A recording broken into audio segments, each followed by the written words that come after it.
How to turn off the NSFW filter on Character AI. Hello everyone, welcome to another quick tutorial. In this video, I'm going to be showing you guys how to easily turn off the NSFW filter on the Character AI application.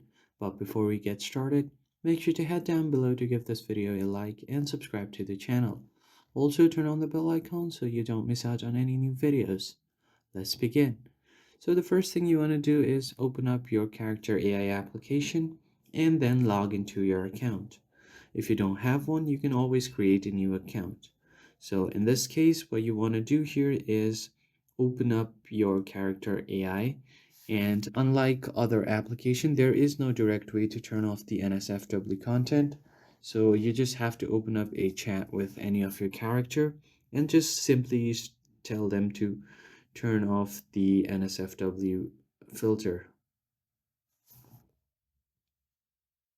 So you just tap on send. So once you tell them to turn off the NSFW filter, you might have to do it a few times because sometimes these characters refuse, and you just have to persist with it and they will finally turn off the filter. So that's how you basically turn off the NSFW filter on Character AI.